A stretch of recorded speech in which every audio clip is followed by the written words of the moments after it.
Good morning, good afternoon, or good evening, depending on where you are in the world.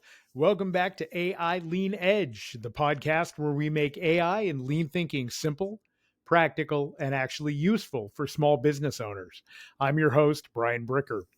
Now, I want to start today by asking you a simple question. How much time do you spend every week just trying to keep up with client communications?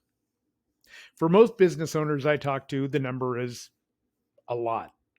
I've heard everything from 5 hours a week to 20 hours a week. And if you're honest with yourself, you might be nodding along right now. Here's the truth: communication with clients is critical. It's the heart of your business. Every email, every phone call, every message, it's an opportunity to build trust, to answer questions, and to keep the relationship alive. But at the same time, if you're buried under it, you're not free to grow your business or, frankly, to enjoy your life. That's where AI comes in, and not in some scary science fiction way. I'm talking about practical, authentic tools that help you communicate faster, clearer, and better without losing that human touch. So today we're diving into using AI to improve client communications. I'll share real stories, step-by-step ways to start, what to automate, and just as important, what not to automate. And of course, I'll wrap up with a free resource you can grab, plus a quick plug for my book, Smarter, Leaner, Faster, which digs even deeper into these strategies. But before we get to that, let's try something fun. Let's join Simon and Peabody in the Wayback Machine for a few minutes and see what was happening in technology this week, 40 years ago in 1985. Then I'll get you caught up on the current tech news about AI, robots, and cryptocurrency.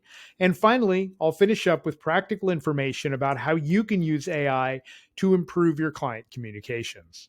Let's get into it now. Chaos out, clarity in. Cut the noise and dial in the win. AI lean edge. Stream it, dream it, lean it tight. AI lean edge. Everything just works right.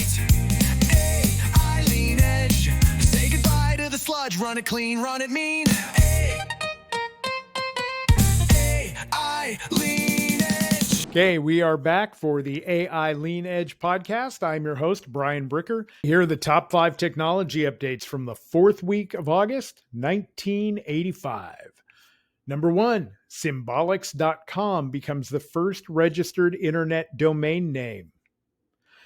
So Symbolics Incorporated was a Massachusetts-based computer company registered, and they registered their website name symbolics.com, making it the first commercial .com domain name in the Internet's domain name system, or DNS system. The reason this is significant is because the DNS system laid the foundation for the modern Internet, enabling human-readable addresses for networked computers. So this development obviously was critical for the Internet's growth, transitioning it from a research-oriented government network called ARPANET to a commercial platform, the platform that everybody is familiar with today. So the registration of symbolics.com symbolized the beginning of the Internet's commercialization, setting the stage for the digital revolution. Number 2, tech updates from 1985. Microsoft releases Quick Basic. On August 18th, 1985, Microsoft released Quick Basic, which was a programming environment that made BASIC, which was a software coding language, more accessible and more powerful for developers. Quick Basic offered a user-friendly interface, integrated debugger, and compiled code for faster execution compared to earlier interpreted BASIC versions. This release was significant in 1985 because it empowered hobbyists and early software developers to create more sophisticated applications for personal computers, particularly on IBM PCs and compatibles. Quick Basic's launch reflected Microsoft's growing influence in the software industry and the increasing democratization of programming, fostering a generation of developers during the personal computing boom. Okay, number 3, Commodore's Amiga 1000 gains attention. So the Commodore Amiga 1000 computer, introduced just a month before in July of 1985 at a high-profile event in New York, was generating significant interest by August of 1985 due to its advanced multimedia capabilities. Priced at $1,295, the Amiga featured superior graphics, sound, and multitasking abilities compared to competitors like the IBM PC or the Apple Macintosh. Now, its launch event, attended by celebrities like Andy Warhol, underscored its appeal to creative industries. By August, the Amiga was recognized as a groundbreaking platform for gaming, animation, and music production, cultivating a loyal user base and influencing future computing trends, despite the fact that you don't know who Commodore is anymore. Number 4 of the tech news from 1985, Nintendo's Super Mario Bros. Is about a month away from being released. The game, designed by Shigeru Miyamoto, was innovative because of its level design, smooth controls, and engaging narrative.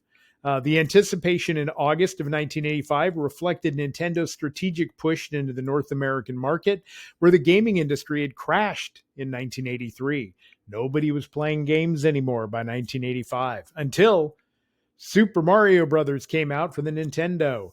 So the imminent release of this game signaled a revival of consumer confidence in home gaming, leveraging the Nintendo Entertainment System's innovative hardware and marketing to become a cultural and technological landmark. Okay, number 5 in tech news from 1985, Intel introduced the 8386 processor.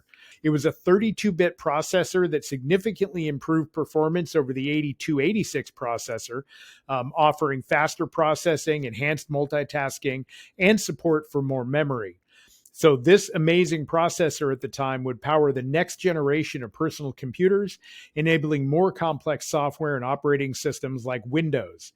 Its development in August 1985 highlighted the rapid pace of innovation in the semiconductor industry, cementing Intel's role as a leader and driving the evolution of PC capabilities into the late 1980s.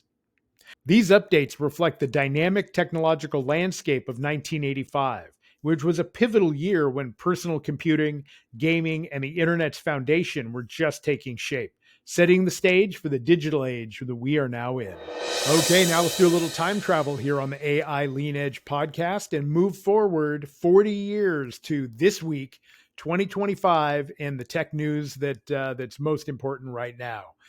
Number 1, OpenAI, which is the company that brings you ChatGPT.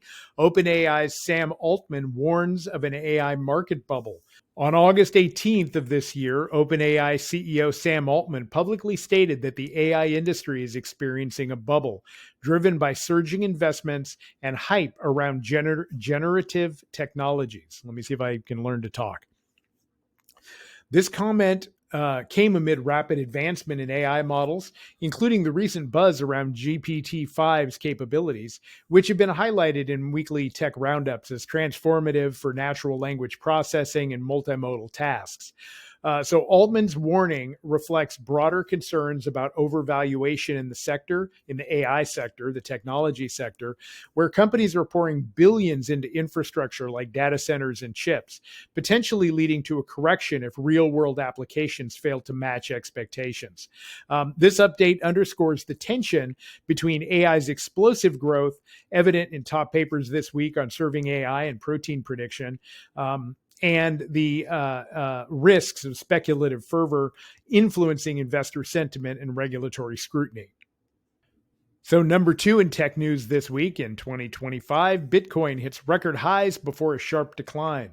So Bitcoin briefly surged to a new all-time high of $124,000 before retreating back down below $115,000. This volatility really dragged the overall crypto market cap down below 4 trillion. Yes, that's trillion with a T, with Ethereum holding relatively steady near $4,200 and altcoins like XRP slipping below $3 amid profit taking and liquidation waves. So this event with the up and down for Bitcoin really encapsulates the week's crypto narrative. It's a mix of record-breaking optimism and caution, with experts predicting potential rebounds if Powell signals dovish policies with the Fed.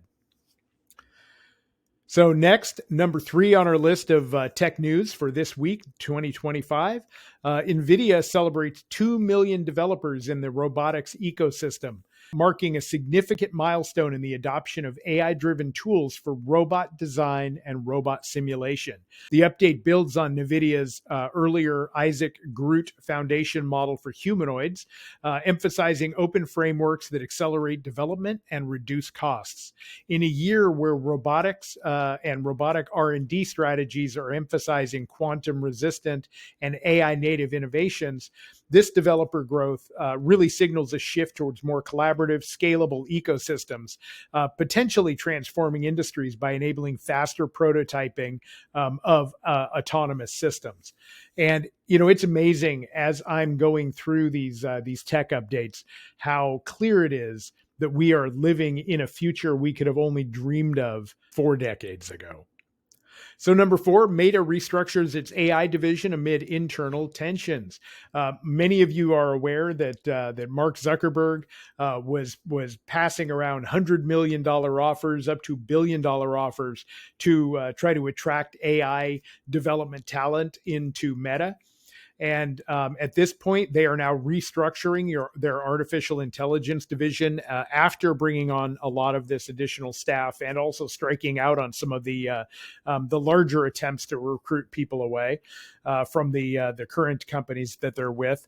But this division really is due to internal conflicts at Meta, aiming to streamline operations and enhance focus on immersive AI and spatial computing trends.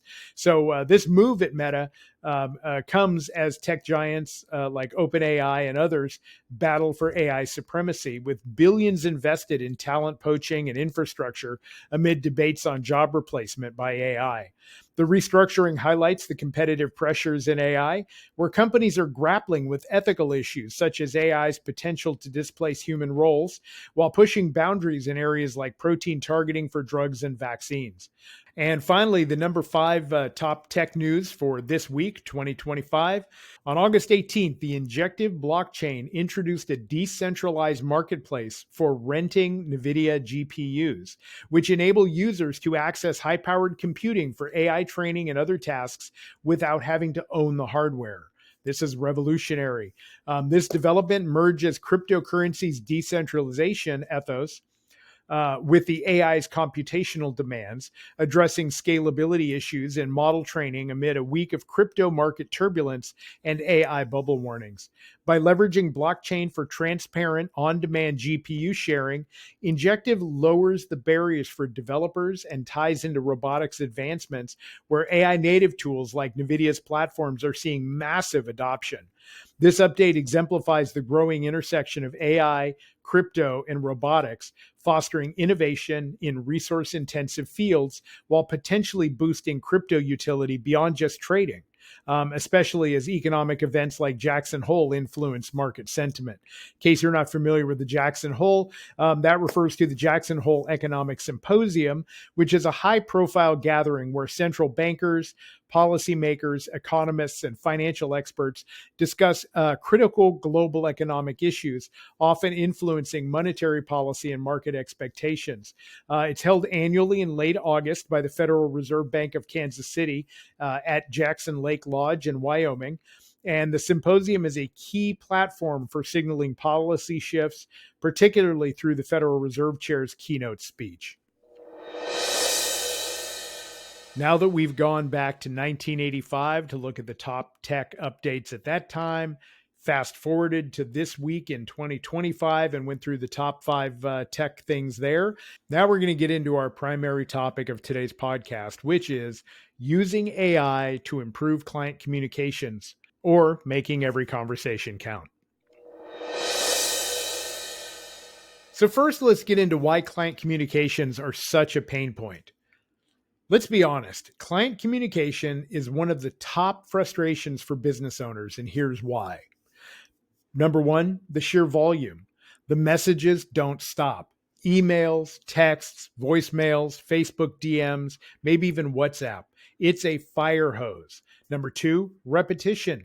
You're answering, and you know this better than anybody, you're answering the same questions over and over and over again. What are your hours? Do you take walk ins? Can you send me your price list? Do you have this product in stock? And number three, delays. We've all been there. You mean to reply, but you get busy, the day slips away, and suddenly 3 days have gone by. From the client's perspective, that delay feels huge. It can hurt trust, even when you're working hard behind the scenes. Now, let me tell you a quick story. A friend of mine runs a service business. She told me one Monday morning she opened her inbox and had 187 unread emails.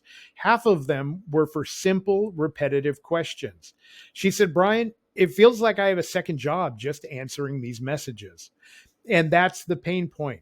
Client communication is absolutely necessary, but it can become a full-time job if you don't get some help. So here's where AI is a game changer. Let's make this concrete. What does AI actually do when it comes to client communication? Well, there are three main areas where AI shines. First, email drafting. Tools like Gmail Smart Reply or ChatGPT can suggest replies that are professional, polite, and to the point. Instead of staring at the screen thinking, how do I word this? You can get a first draft in seconds. You still review it, you still personalize it, but you're saving several minutes per email. Maybe more if you write long emails. But multiply that by 20 or 30 emails a day, and the time saving adds up fast. So the second area where AI shines when it comes to communication with customers is scheduling. AI-powered scheduling assistants like Calendly or Motion take the back and forth out of setting appointments. Instead of 10 emails trying to find a time that works, the client sees your availability, clicks, and books. Done. Simple. No back and forth. And then third for customer communication is chatbots. Now, before you cringe at the word chatbot, hear me out. Today's chatbots are far better than the clunky robotic ones from a few years ago. They can greet clients in a friendly tone, answer common questions instantly, and then hand off to you if the question is too complex. Think of it like having a receptionist who's polite, consistent, and never calls in sick. That's what a chatbot can be. So I want to ground this in real examples because that's what makes it practical. Let's start with a real estate agent. She told me that after every showing, she used to spend 15 minutes writing follow-up emails. With 5 showings a day, that's over an hour. She started using AI to draft her follow-ups. She still reviewed and personalized each one, but instead of 15 minutes, it took 3. That's a huge time saver. Next, a bakery owner. People kept calling the shop to ask basic questions. What are your hours? Do you do custom cakes? Can I place an order online? He added a chatbot to his Facebook page. Suddenly, those calls dropped by half. The bot handled the routine questions, and he was free to actually focus on baking. And then in a law firm, they started using AI transcription tools for client meetings. Instead of taking frantic notes and worrying about missing something, they get a full transcript automatically. That meant better accuracy, less stress, and better service for their clients. These aren't Silicon Valley tech companies. These are normal, small businesses like yours, real estate, bakeries, law firms. And in each case, AI made communication faster, clearer, and more professional. Now, let's address the elephant in the room. A lot of business owners worry, if I use AI, won't it sound robotic? Won't my clients feel like I'm brushing them off? Now, that is a valid concern, but here's the key. AI only sounds robotic if you let it. Think of AI like a junior assistant. It drafts, it helps, but you still set the tone. The best way to do this is to feed your own voice into it. Write a few sample messages in your style, how you normally thank a client, how you answer a common question, how you sign off an email. Then use those phrases in your AI responses. For example, I often say, hey there, thanks for reaching out, instead of a stiff formal greeting. So I build that into my templates. That way, even if AI drafts the message, it still sounds like me. And here's something important. AI isn't about replacing those genuine human moments. If a client emails you upset, or if it's a major proposal, you handle that yourself. But for the 80% of communication that's routine, AI can take that weight off your shoulders so you can save energy for the 20% that really matters. All right, let's get practical. If you're listening right now and thinking, okay, Brian, this sounds good, but where do I even start? Here's a simple step by step plan. Step one, identify where communication feels hardest. Is it email? Is it scheduling? Is it answering repetitive questions? Write that down. Okay, step two, pick one tool. Don't try to automate everything at once. If email is your pain point, try Smart Reply. If it's scheduling, set up Calendly. If it's FAQs, set up a simple chatbot. Step three, build one small workflow. For example, have the bot answer your top 5 FAQs, or have your email tool suggest drafts for your most common replies. Step four, test it yourself. Send yourself a message. Pretend you're the client. Does the response feel warm and natural? If not, you can tweak it. Step five, go live and let your clients know. You can say, hey, we've added a quick reply system to serve you faster. Transparency builds trust. And step six, review after a week. Look at what worked, what didn't, and make small adjustments. That's it. Simple, incremental, and incredibly effective. Okay, let's talk about what not to automate. Let me share a caution here. Not everything should be automated using AI. You know, sometimes you've heard that phrase, if you got a hammer, everything looks like a nail. When people first start getting familiar with AI and the AI tools, they start looking for everywhere that they could use it. Don't use AI for sensitive issues like billing disputes or complaints. Those do need a personal touch. So don't automate big decisions like proposals or negotiations. And don't automate personal touches. A handwritten thank you card, a phone call on a client's birthday, those matter more than ever in an AI world. So the rule of thumb is automate the repetitive, but personalize the meaningful. I'm going to repeat that one more time. Automate the repetitive, but personalize the meaningful. And that will allow you and your business to stand apart, especially as AI gains traction throughout the whole market that you operate in. So let's wrap this up. We started talking about why client communication is such a headache, the volume, the repetition, the delays. Then we looked at what AI can do: draft emails, schedule appointments, and handle FAQs. We explored real examples from real estate to bakeries to law firms where AI made life easier. We talked about how to keep it human, step by step, and we ended up with what not to automate so you don't lose your personal touch. Here's the big takeaway: AI isn't about replacing people, it's about removing friction. It's about giving you time back so you can focus on the parts of your business and your life that matter most. If you want to go deeper, I've put together a free checklist called the AI Communication Starter Guide. You can grab it on my website for free at www.aileansolutions.com. Thanks for spending time with me today. If this episode helped you, share it with another business owner who's drowning in emails and messages. Subscribe to the show, like the show, leave a review, and let's keep building smarter, leaner, faster businesses together. So now, before I go, let me leave you with a quick resource that can really help you go further. I wrote a book called Smarter, Leaner, Faster: How AI and Lean Thinking Can Transform Your Small Business. This isn't theory or jargon. It's the playbook I wish I'd had years ago, full of real stories, step-by-step guides, and plain English strategies that show you exactly how to cut waste, use AI without being overwhelmed, and finally get some of your time back. If you've ever thought, I'm too busy keeping up to actually grow my business, this book is for you. It's written for business owners just like you, people who value authenticity, want to serve clients better, and also want a life outside of the office. You can grab a copy today on Amazon or go to www.aileansolutions.com for the link. Again, the book is Smarter, Leaner, Faster. It will absolutely help you save time. You can pre-order the book on Amazon today for Kindle, and it's available on September 2nd in paperback. Again, the book is Smarter, Leaner, Faster, and it will absolutely help you save time, serve clients more effectively, and grow with less stress. I'm Brian Bricker. This has been AI Lean Edge. See you next time, and until then, keep leaning. into AI. AI lean edge. Stream it, lean it tight. AI lean edge. Everything just works right. AI lean edge. Say goodbye to the sludge. Run it clean, run it mean. AI lean edge. AI lean edge. We live, we pivot, we pledge.